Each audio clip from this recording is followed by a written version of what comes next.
And we are live from Jordan-Hare Stadium where the rain is coming down. Matt C, Lauren Sisler here with AL.com. I'm on the sidelines here. And we got a little reprieve from the weather here in the second half of this football game, but I'll tell you what, it's coming down. The wind's picked up quite a bit, and wow, what a finish for that. Auburn getting out alive. The final score 30-28 against Arkansas, a team that fought all night long. Arkansas kept pushing, kept coming back, and Auburn had to find a way there at the end of this football game to get the win with the field goal. Anders Carlson with the field goal. Obviously, the missed attempt earlier in that series, I guess, in the fourth quarter. So, I don't know, Matt. Obviously, I'm here on the sidelines. I'm still trying to catch my breath. Just take me through what you kind of saw there off, your initial thoughts on what just happened. First of all, let me just acknowledge how bad it makes me look that right now I'm sitting in my house. Lauren is doing her half of this show in the rain on her birthday in Jordan-Hare Stadium. So first of all, good job handling this extremely crazy game today, Lauren, especially on the broadcast. But I guess it never really is surprising if you follow Auburn football to see a crazy ending. We've seen so many things like this happen in Auburn football, and Auburn does seem to win more than their fair share of these kind of close games. It really looked like for a little while that Auburn was going to blow this thing wide open, and the offense was clicking. They were running the ball extremely well, like we kind of predicted they would this morning, but they really just sort of disappeared in the second half. The offense was not working. I think Arkansas made some good adjustments, but they couldn't put Arkansas away, and they really did almost everything you could do to lose the game. But in the end, I think that call by the officials was really complicated. I'm not sure I totally understand what happened. But look, it actually ended up helping Auburn the way that it went down. The clock runoff really kind of went in their favor, and they were able to pull it out. But look, I think there's things you can feel good about in this game at times. I don't think most Auburn fans are going to feel thrilled about the fact that this thing came down to the wire in a game that I think it was very clear that Auburn was the superior team. They just couldn't get the job done to put Arkansas away.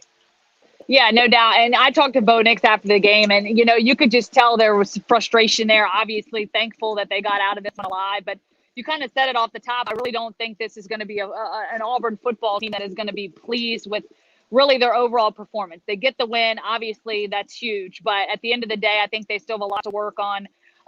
You kind of said it there. The offensive side of the football, we saw some good things. 215 yards rushing on the ground in the first half of this football game.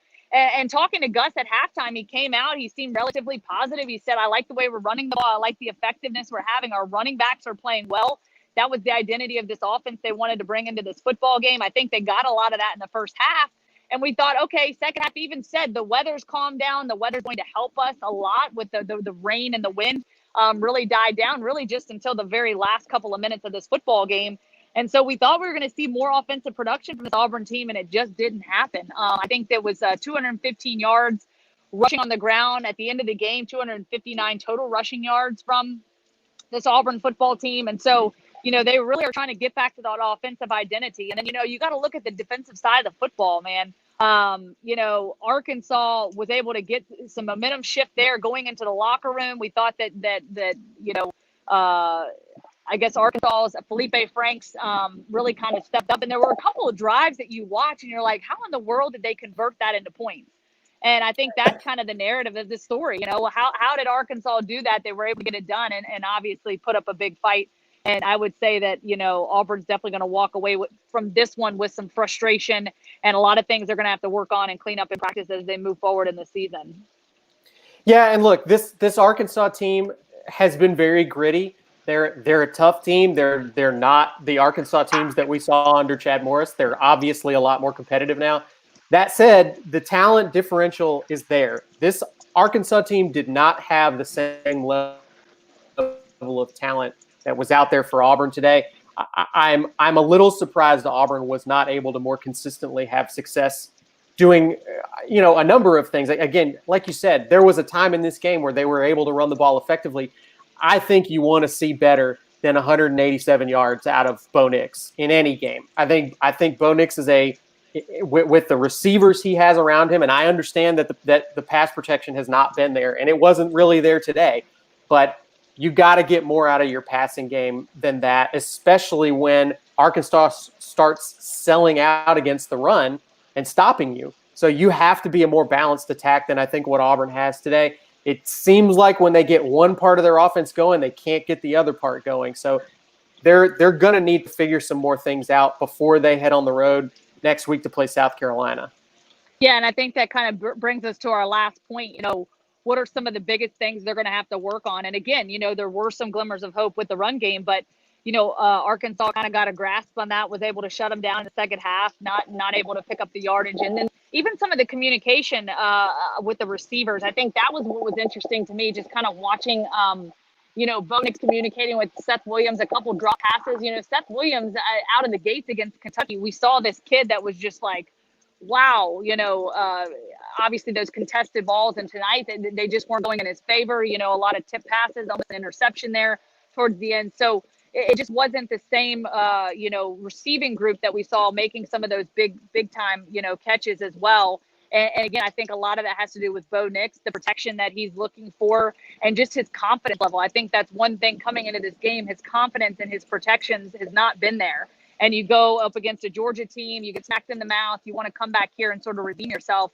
And I don't know that this Auburn team can really say they felt like they got their shot at redemption based on how things unfolded tonight, with this winning by 2 points. But, watching how things unfolded, I just there's going to be a lot of stuff to go back to for them to improve and have a chance to continue their winning ways. Yeah, you mentioned the receivers, Lauren. I think that's a great point here to talk about why things aren't working better than they are for this Auburn offense. That those guys, we know how talented that receiver group is. And I understand you've got two guys right now in Seth Williams and Eli Stove who are capable of being as good as anybody in the league. They're banged up. They're not at 100% right now. I think you look at Anthony Schwartz. I think we all went into this season thinking Anthony Schwartz was going to be a real weapon and a huge factor. And he had some good plays tonight, and he's had some good plays throughout the season. I think they're still not. To me, it doesn't feel like they're getting his full potential out of him. There's a lot of stuff being done with him, on this sort of lateral movement that they're doing. They're getting him out in the flats, but they're not giving him enough room to make plays after he catches the ball. I think that it's frustrating to watch this team sometimes because it feels like they're so close to being so much better than they are. Yeah. This is not a team that's just totally lost and inept and doesn't have any talent and is getting outclassed. There's by no means is this a team like that. This team feels like when they're clicking and playing well, they look awesome. And I think it's frustrating that they don't look like that on every drive, or they'll go long stretches like in the third quarter tonight where they can't seem to do the things that they were doing so well in the first half. So I think that's an issue of consistency and getting 4 quarters of the consistent performance out of these guys. And that's a job for Gus Malzahn and his coaching staff to work on as they go through the season. Yeah, no doubt. Great points, Matt. I really appreciate it. The rain is coming down. Coming down. You did it, man. I can't believe you made it through the post-game show with this weather, man. I did. I know. But, the fact that the fans have already cleared out, I got a decent cell phone signal here. I'm not looking too hot, but hey, that's okay. That's how we roll. I'm probably going to go home, grab a shower, go back to the hotel. So I'll see you guys. I'm going to dry off a little bit here. So I'll see you guys for the post game, the Alabama game coming up later on. But for now, the moral of the story here, Auburn wins 30-28. They get out with the win. I think there's a lot for them to build on. And again, I don't think they're going to be overly thrilled about the way they won this football game. I think you have an Arkansas team that's going to go away kind of frustrated in how things ended and ultimately feel like they had a chance to get out of here with a pretty significant win. Yeah, and that you'd rather be the Auburn side of this right now than the Arkansas side, for sure. Absolutely, no doubt about it. But I appreciate your insight, and we'll do it again next week.